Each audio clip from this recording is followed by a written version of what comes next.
नदी को पार करने के पश्चात रथ तीव्र गति से बढ़ने लगा। द्रुत गति से दौड़ता हुआ रथ निर्मल जल से युक्त वेदश्रुति नामक नदी के तट पर जा पहुंचा।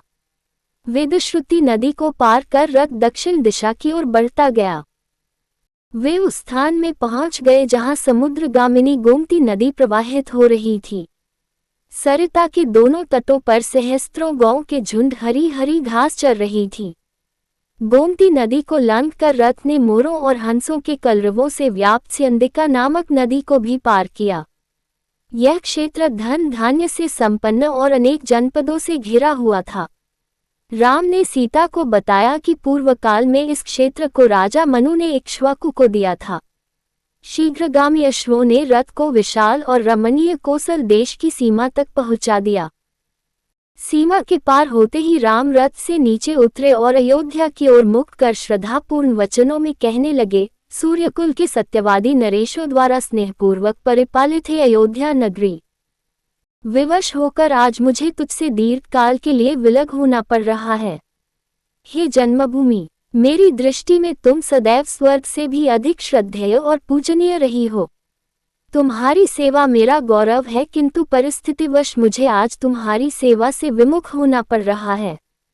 हे जननी, तुम सदैव मेरे लिए प्रेरणामयी रही हो। तुम्हारी धूलि मुझे चंदन की भांति शांति देती है। तुम्हारा जल मेरे लिए अमृतमयी और जीवनदायी है।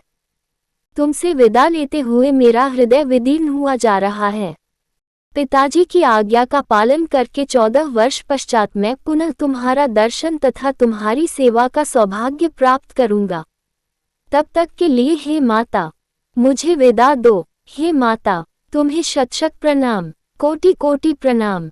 इतना कहकर राम ने अयोध्या प्रदेश की धूलि को मस्तक से लगा लिया। उनके नेत्र अश्रुपूरित हो गए, किंतु प्रयास करके उन्होंने अपनी भावनाओं को नियंत्रित किया और पुनः रथ पर बैठ गए। रथासीन हो जाने के पश्चात वे लक्ष्मण एवं सीता को मातृभूमि की गरिमा एवं महत्व के विषय में बताने लगे। वे कलुषनाशिनी परम पावन भागीरथी गंगा के तट पर पहुंच गए। उस सुरम्य वातावरण में वे बहुत देर तक चकित से खड़े रहे। उन्होंने देखा दूर दूर तक लहलहाते हुए खेत नेत्रों को सुख देने वाली हरितिमा बिखेर रहे हैं। वातावरण अत्यंत सुरम्य है। स्वर्ण कलशों से सुशोभित धवल मंदिर भक्ति की भावना को जागृत कर रहे हैं। वहां के समस्त आश्रम सामगान की ध्वनि गुंजायमान हो रहे हैं।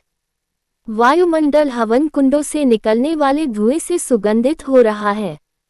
अनन्य काल से ऋषि मुनियों द्वारा सेवित पवित्र भागीरथी कल कलनाद के साथ द्रुत गति से प्रवाहित हो रही है।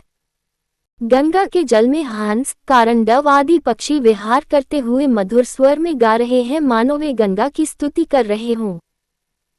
त्रिपथ पुण्य स्लीला गंगा के दोनों तटों पर खड़े वृक्ष रंग बिरंगे पुष्पों से सुसज्जित हैं। ऐसा प्रतीत होता है कि वे अपने फूलों का अर्घ्य चढ़ाकर गंगा का अभिषेक कर रहे हैं।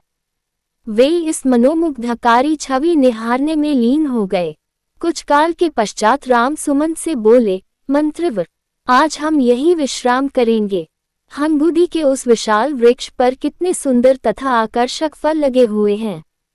आज हम इन्हीं फलों का आहार करेंगे और रात्रि भी यहीं पर व्यतीत करेंगे।